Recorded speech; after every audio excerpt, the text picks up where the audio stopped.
Volta a Portugal. Vendi todos os meus bens e partimos para Portugal. Lá tudo ficaria para trás. O tempo encobriria tudo. Compramos uma bela propriedade próxima a Lisboa e nos instalamos com muito conforto. O pai dela, devido ao desgosto sofrido com as notícias sobre sua filha, havia se afastado do cargo de ministro do rei. Era um homem amargurado. Contei-lhe a mesma história que havia contado a ela, e ele comentou: "Eu sabia que minha filha não seria capaz de cometer um ato desta natureza. Foi tudo um lamentável engano, senhor. Mas o tempo vai encobrir esta mágoa. Assim espero, senhor barão. Espero que possam viver bem de agora em diante. Tenho certeza disso, pois eu a amo e tudo farei para que seja muito feliz." Ainda ficamos a conversar mais um pouco. Voltei para minha casa, queria ficar próximo dela o máximo possível. Com alguns meses em Portugal, ela engravidou novamente. Eu, às vezes, acordava com pesadelos horríveis. Eram lembranças amargas da expedição. Figuras vingativas se aproximavam de mim e tentavam me matar. Isso durante o sono. Acordava transpirando muito e com o coração disparado. Isto foi se tornando rotineiro. Todas as noites eu tinha esses pesadelos horríveis. Outras vezes era o comandante da expedição tentando matar-me.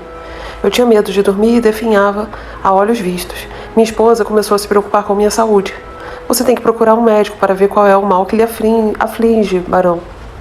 "Não é o mal do corpo que me incomoda, mas sim da alma, minha querida. A consciência me acusa dia e noite e isto está me aniquilando.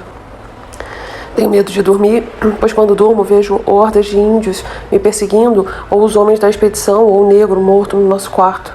Todos me acusam de ter provocado suas mortes." "Mas você não tem culpa alguma. Tudo foi consequência daquela noite terrível." "Eu sei disto, e acredito que sou mesmo culpado por tudo." "Não se acuse assim. Você também foi mais uma vítima do pesadelo. Se eu não tivesse agido com precipitação, nada disto teria acontecido. Eu estou pagando o preço de meus erros. Você não poderia saber da verdade se outro negro não lhe tivesse contado. Sempre restaria uma dúvida que, espero eu, já não exista mais. Já não existem mais dúvidas, apenas remorso por tantas mortes que eu causei. Não pense mais nisso. Um dia Deus o julgará e você verá, o juízo dele será a seu favor. Ele, em sua grandeza, mostrará a todos que você não teve culpa alguma, apenas agiu movido pela dúvida. Era um direito seu. Como poderia saber que o tal negro havia entrado em nosso quarto quando você chegou? Além do mais, se mataram um negro, não foi culpa sua. Se ele ficasse vivo, poderia ter esclarecido tudo ali mesmo. Vou procurar controlar meus pensamentos, querida. Disse isto mais para ela do que para mim, pois eu sabia de toda a verdade, mas não tinha coragem de contá-la. Quanto ao julgamento de Deus, eu o temia. Muito, pois aos olhos dele eu nada poderia ocultar. O inferno seria o caminho natural para alguém como eu. Este pensamento me incomodava muito mais ainda. Orava muito, pedindo o perdão divino, mas não tinha esperança de obtê-lo. A gravidez avançada e eu me destruía cada dia mais. Quando chegou o dia do nascimento da criança, eu me alegrei um pouco com a emoção da chegada do outro filho. Isto me animou. Os pesadelos diminuíram de intensidade. Talvez com a vinda de um filho eu esquecesse o passado. Sonhava com esta hipótese, até melhorei de saúde, mas tudo não passou de ilusão da minha parte. A criança nasceu doente e poucos dias depois veio a falecer. Minha esposa ficou inconsolável quando soube de sua morte. Eu me recolhi mais ainda. Comecei a acreditar num castigo divino. Sim, só podia ser um castigo pelos meus erros. Já havíamos perdido um filho que era saudável até eu chegar na aldeia e causar tantas mortes. Não achava outra explicação para duas crianças morrerem sem motivo algum que não uma maldição divina. Este pensamento foi se tornando insuportável. Os pesadelos voltaram com a intensidade redobrada. Não me alimentava nem conseguia dormir mais do que 1 hora seguida sem sofrer acusações de mortos. Minha esposa tentou me animar um pouco. "Vamos, querido, não se abata tanto com a morte de nosso filho. Talvez seja o destino, mas para frente teremos outro. Muitos casais tiveram filhos que morreram logo após o nascimento. Nós não somos os únicos." Nada respondi. Não tinha vontade de conversar. Ela ainda insistiu comigo. Resolvi contar-lhe a verdade. "Vou contar-lhe toda a verdade, querida esposa. Depois verá que sou o causador da morte de nossos filhos e de tantos outros." "Que verdade?" perguntou ela curiosa. "A morte do negro, dos índios e dos homens da expedição." "Você já falou disso antes." "Disto sim, mas não como tudo começou. Foi só por causa da invasão do nosso quarto por aquele negro. Seria bom se fosse só isso. O que você não sabe é que fui eu quem mandou o negro entrar em seu quarto aquela noite." "Como? Eu não estou compreendendo." "Eu lhe contarei tudo, acalme-se." Eu comecei a falar da minha obsessão por ela não ser mais virgem quando casamos e como encarei a sua recusa e lamentações durante a viagem até chegarmos à colônia. Quando terminei de falar, ela nada disse. Dos seus olhos corriam lágrimas em abundância. Após algum tempo, conseguiu falar. Eu lhe juro por tudo o que há de mais sagrado que jamais havia sido tocada por homem algum. Eu alimentava o sonho de entrar para um convento da Virgem Maria e ser uma freira mariana. Foi por isso que chorei antes de me entregar a você. Como pôde duvidar de minha virgindade? Por que não acreditou em mim? Será que eu dava mostras de ser uma esposa leviana? Eu sinto muito, eu sou o maior culpado por todo o seu sofrimento. Eu espero que me perdoe algum dia. Não é para mim que deve pedir perdão, mas sim para Deus, por ter causado a morte de tantos inocentes. É por isso que me martirizo tanto. Minha consciência não tem paz, acusa-me a todo instante. Além do mais, após seu desaparecimento naquela noite, eu descobri que a amava. Sim, eu a amo muito, minha querida esposa. Eu o amei nos últimos tempos. Achei que era um homem bom, mas agora não tenho certeza de mais nada. Por que tinha que me contar tudo isso agora, que eu já havia esquecido todo o sofrimento que passei? Eu não consegui ocultar mais. Sou culpado pela maldição que paira sobre nossas vidas. Que Deus me perdoe. E com a voz dura ela respondeu: duvido que ele o faça. Somente o inferno abrirá suas portas para recebê-lo quando morrer. Do céu não deve esperar nada. Nos seus olhos não havia mais lágrimas, apenas frieza e desprezo por mim. Ela apanhou suas roupas, joias e algumas coisas de uso pessoal e foi para a casa de seus pais. Eu havia perdido a única coisa que me importava nesse mundo. Sim, ela era tudo para mim. E sem sua presença não valeria a pena viver. Tranquei-me no quarto e chorei muito. Estava muito fraco e, em poucos dias, eu não tinha mais forças para me mover. Sentia-me um morto-vivo, com a consciência a acusar-me dos crimes cometidos por uma desconfiança idiota. Sabia agora que ela era pura quando se casou comigo. Sabia também que a amava muito. Foi o destino que me conduziu até Portugal para torná-la minha esposa. Não tive dignidade de acreditar nela quando me jurou ser virgem. Não tinha mais noção do tempo.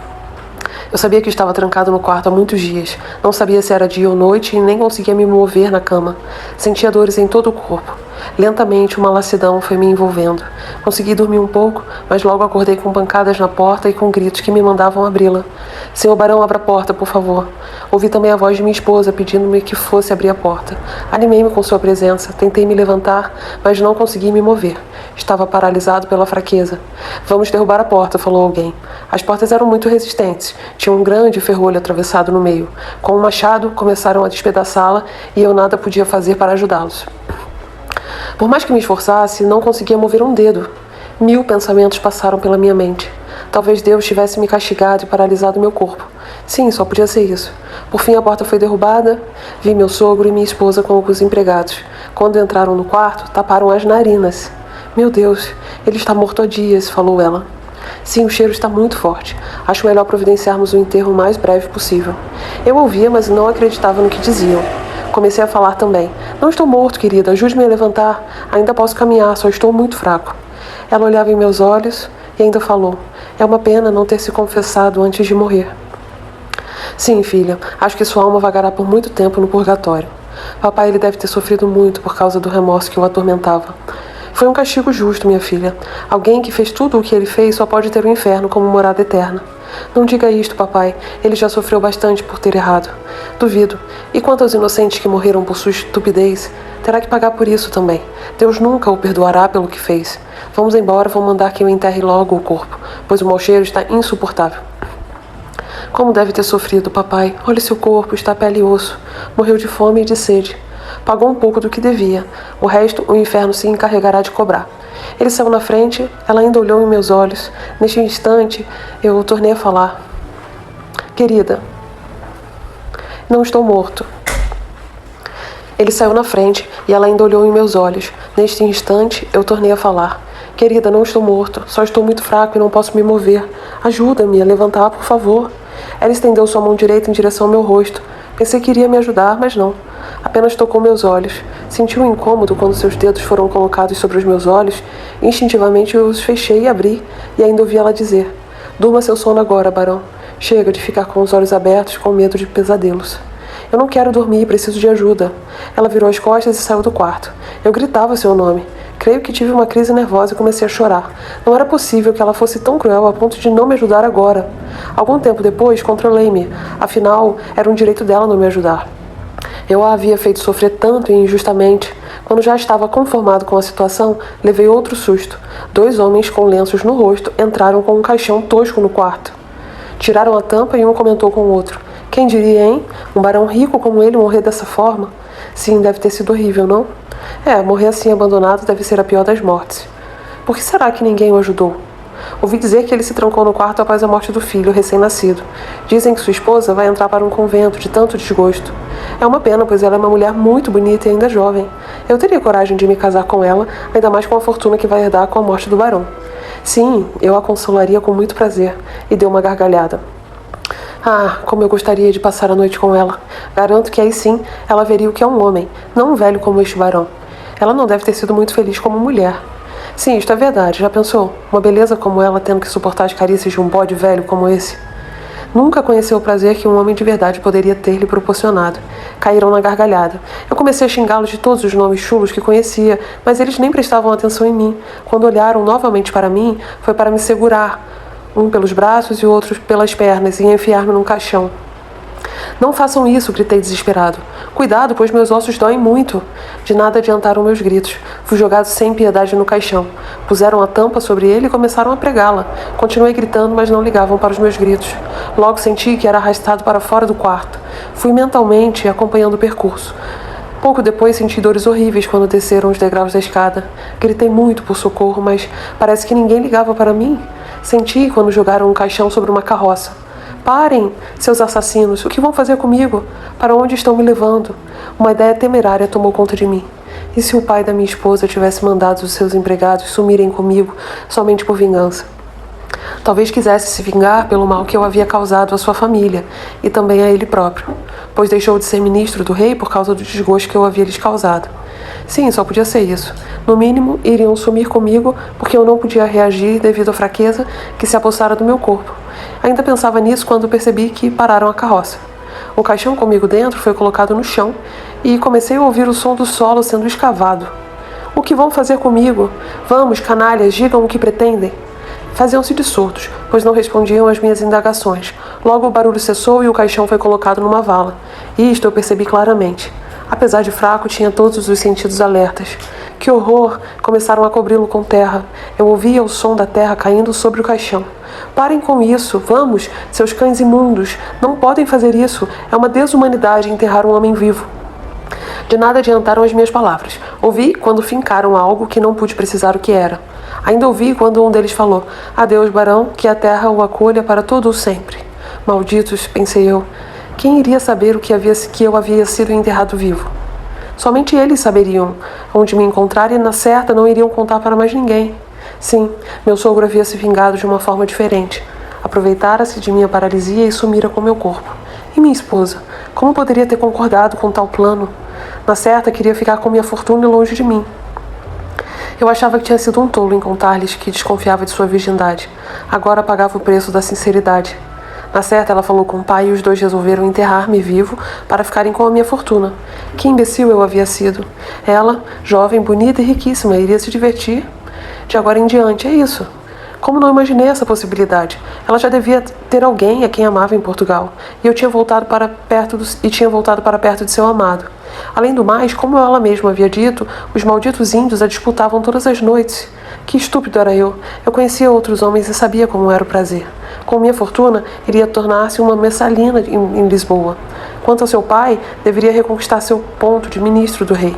Tudo isso graças à minha fortuna. Sim, deviam ter arquitetado um belo plano para se livrarem de mim. Afinal, eu não era mais necessário. Já estava velho mesmo. O que uma jovem de 17 para 18 anos, muito bela, iria querer com um homem de quase 50 anos? Talvez preferisse ser disputada por muitos rapazes, tal como quando esteve entre os índios. Para eles, seria muito fácil dizerem que eu havia falecido de desgosto pela morte do meu filho recém-nascido. Sim, nem filhos para atrapalhá-la tinha agora. Era totalmente livre e eu facilitara tudo ao ficar paralisado pela fraqueza. Como podiam dizer que eu estava morto? Na certa, disseram aos conhecidos que eu já estava morto há muitos dias, como eu os ouvira dizer, apenas para não terem que me mostrar a ninguém. Sim, tiveram uma ideia perfeita para se livrarem de mim. Eu os amaldiçoei com todo o meu ódio. Que traição eu havia sofrido. A mesma falsidade de antes do casamento. No mínimo, o pai consentiu em dá-la a mim em casamento porque sabia que ela já não era mais uma virgem. O tolo e rico barão apareceu para salvar as aparências. Chamei-me de idiota muitas vezes. Por que fui me meter em tamanha enrascada? Não podia ter continuado no Brasil e usufruído tranquilamente dos encantos das jovens que eram minhas amantes? Estúpido barão, dizia eu. Mas e agora, como sair dali se eu não tenho forças para me mover? Além do mais, o caixão era espesso e forte. Eu não conseguiria quebrá-lo, ainda mais que estava enterrado a uma boa profundidade. O ódio foi tomando conta de todo o meu ser. Cadê o negro e os índios que antes não me davam paz? Onde estariam eles agora? Tudo não passara de uma ilusão da minha mente por causa de um remorso estúpido? Sim, era isso mesmo. Eu fiquei com consciência a me cobrar pela morte de uns miseráveis e só arruinei a minha vida com isso. Que tolo eu havia sido, e não havia meios de me livrar daquela situação. Quem sabe se eu orasse a Deus pelo seu socorro? Sim, Deus é bom e iria se compadecer do meu sofrimento. Não iria concordar em sua infinita bondade com tamanha crueldade praticada por parte daqueles dois. Não, no mínimo ele me salvaria daquela situação horrível. Comecei a orar com um grande fervor. Fiz todas as preces que conhecia por muitas vezes. Orei também a todos os santos e santas que conhecia. Sim, alguns deles poderiam, num ato de misericórdia, fazer com que alguém cavasse ali e encontrasse o caixão. Depois de muito tempo orando, ouvi alguém cavar o solo. Não era perto ou acima, mas estavam cavando. Sim, Deus e os santos haviam ouvido minhas preces. Uma alma piedosa, guiada por mãos divinas, vinha em meu socorro. Na certa, iria cavar todo o lugar até me encontrar. Isto era certo, pois Deus ouvira minhas preces. Algum tempo depois, cessaram os golpes no solo. Achei que não iriam me encontrar. Ouvi alguém falando algo, mas a distância não me permitia entender o que falavam. Gritei bem alto, quem sabe ouviriam, apesar de eu saber que o som não chegaria até eles, pois o caixão fazia um eco muito forte. Isso significava que o som não se propagaria. As vozes cessaram. Achei que haviam desistido de procurar por mim. Continuei orando e orando sem parar. Como eu amava a Deus e aos santos. Às vezes eu tinha crises de desespero e chorava muito. Eu não conseguia conter o pranto naquela situação. As dores aumentaram muito. Começaram a surgir feridas em meu corpo. Tinha um aspecto horrível. Aos poucos foram aumentando de tamanho. Eu podia senti-las crescendo. Quantas dores eu sentia. Gritava por socorro e ninguém me ouvia.